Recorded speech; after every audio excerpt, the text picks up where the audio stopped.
All right, everybody. I'm here with Terrance Mckinney today, current UFC lightweight fighter. Most of you know him from his UFC debut, which was a 7-second knockout. How are you doing today, my man? Welcome to the DailyDose MMA show. I'm doing great, man, and it's an honor to be on your show. Thanks for having me. And let's just talk about your last fight real quick, man. I mean, the debut couldn't have gone much better for you. I mean, and then it looked like you injured your knee. Are you okay? Yeah, I've been okay. I always honestly wanted to fight sooner, but I'm cool with fighting November. And I was just gonna say, I saw your fight announcement November 20th. Are you excited for that, man? You ready to go? Yeah, I'm ready to go. We're working on the timing. We're looking for a spectacular finish again. So. Well, I was just gonna say you're not shy to spectacular finishes. I was just doing some background. I saw that's 5-0 now already on the year, or 4-0 now, and all your finishes seem to be, pretty quick. I mean, is that just a staple of your game? I mean, what are you doing that you're putting these people away so quickly? It's just because I'm reading them, and I feel like I got incredible speed for this weight class. So like, if I see one mistake or margin, I know my speed will get to the mark. So, have you heard the commentary of your knockout yet? I'm just curious. Have you rewatched it and heard what they were talking about when you knocked him down? Yeah, they're like Matt Frevola doesn't shy from. Yeah, I was just gonna say, they go, Matt Frevola doesn't shy down from a firefight, and then here you go, you hit him with a 1-2 and you sat him down, and I thought it was over then. I mean, it looked like he could have been stopped there. I saw his eyes roll into the back of his head, and I was like, yeah. Oh man, that was exciting. I mean, I literally just put my phone down right when I heard the announcements, and I look up and I just see that 1-2, and he was out already, and I was off my bed. My dog was asleep, man. I scared him, I'm sure. I mean, it was excellent, man. I mean, I'm excited to see you back in the octagon. You're an exciting fighter, man, for sure. Hey, thanks, brother. Thank you. And since you've had this time off a little bit, what have you been up to? Have you just been training most of the time? I got sick for a second, but now it's back to full throttle. I've been training like this whole time, on and off. And did you have any issues wrong with your knee, or did it just kind of come off the cage weird?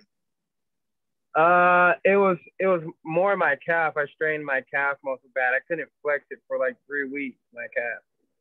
Okay, so from a guy with me coming from knee injuries, man, I got real nervous once I saw you reach down for that leg. I thought I did strain like my MCL, wherever it is, or lateral, whatever it's called. So. And for you, did that moment feel almost kind of like a dream? I mean, you come into your UFC debut. I mean, this is the promotion everybody wants to be at, and you finish him in such spectacular fashion. I mean, did it almost not feel real?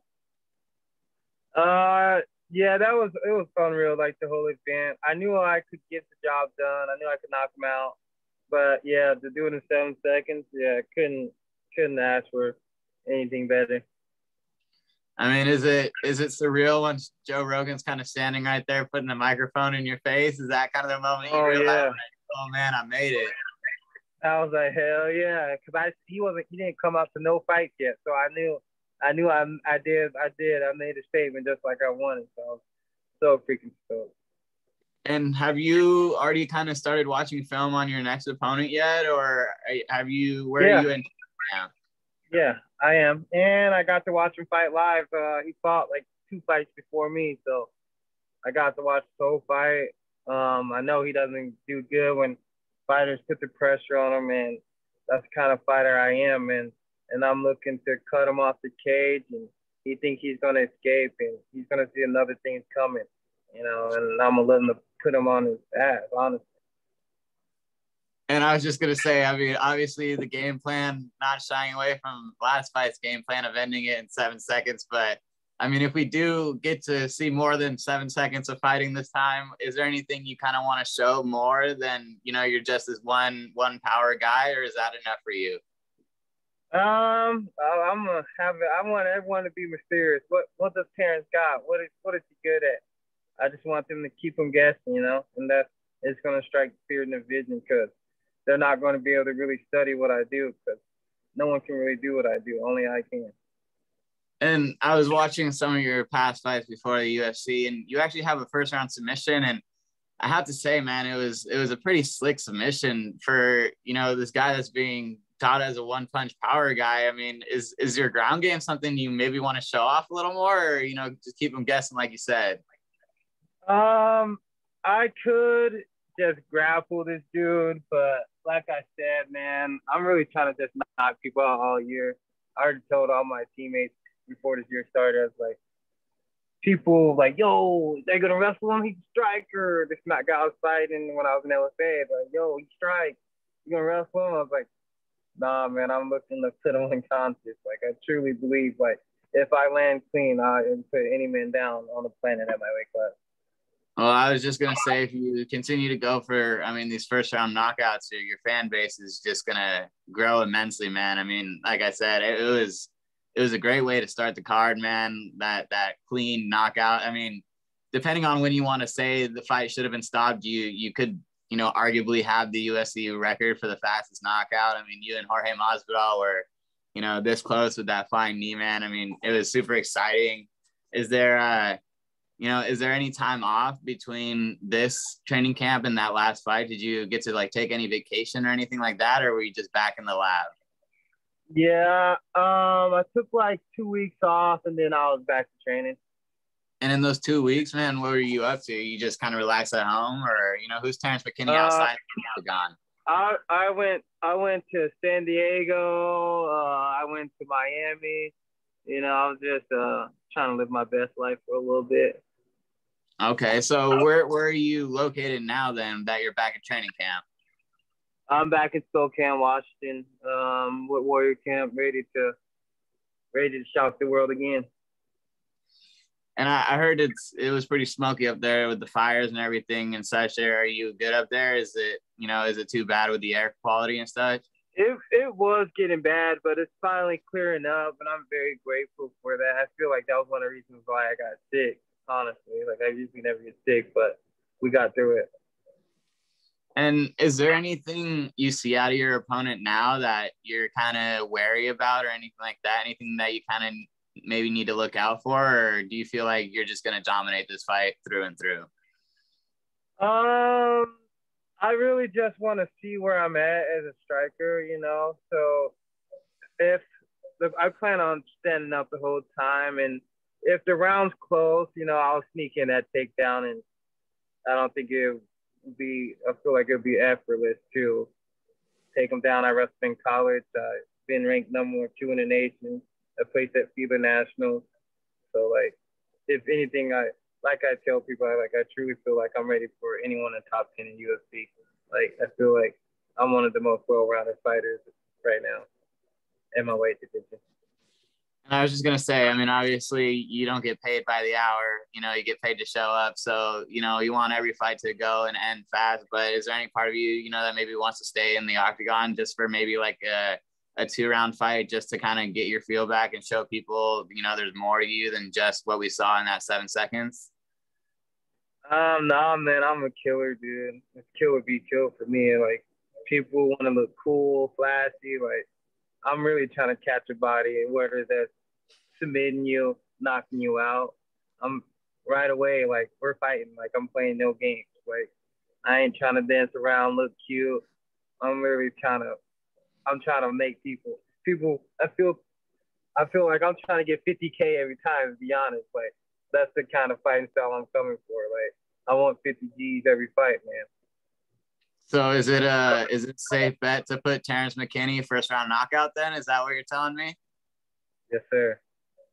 And for you, you know, maybe no disrespect to Dan Ige, but if you do start racking up these 50K bonuses, is that maybe a nickname for you? Or maybe you convince Dana to move it up to 75K so you can get that nickname?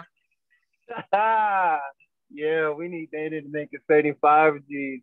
But nah, I'm always gonna be T-Rex. Yeah, and for a guy like you, when you're coming off such an emphatic debut, is there any built-up pressure, do you feel like, on your shoulders to you know, try to have another outing just like that, or do you not really feel any pressure and you're just gonna go out and do you, basically? I don't feel any pressure. I wrestled in college. I've been ranked number one in the nation. I've been have opponents trying to take my head off every day. Like, so it's nothing new. Like, I'm just here to do what I do best, and that's fight. Like, I don't care what anyone else thinks. I'm not here to knock someone out in 7 seconds. Like, but I am here to finish the fight, whether that's on the ground or standing up, whether that's the first round or third round. I'm looking to keep my 100% finish rate. Yeah, I was just gonna say, is that a record that you want to keep intact? Because I saw that, man. You 100% finish rate. That's pretty impressive. Is there any part of you, man, that you're worried, you know, you might lose that, or are you confident in your abilities that you think you're gonna get done every time? I'm confident in my ability that I'll get it done every time.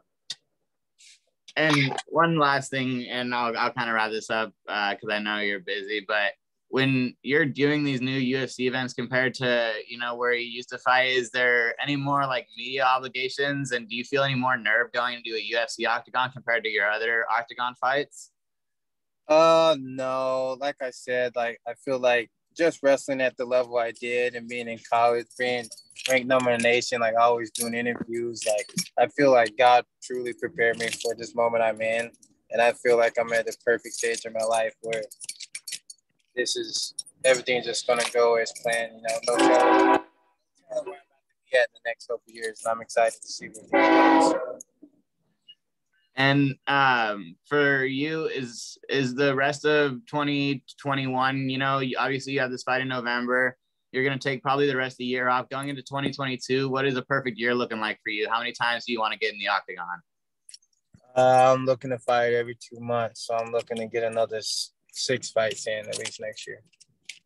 Well, I hope you can keep that up, man, because you're an exciting guy in the octagon. We do appreciate your time here. If there's anything else you'd like to say, I'll give you the floor, man. But otherwise, we do appreciate your time. No, thank you, brother. I just want to say shout out to God because I know I wouldn't be where I'm at today without him. And I want to say shout out to my coach, Pablo Alfonso, and Warrior Camp.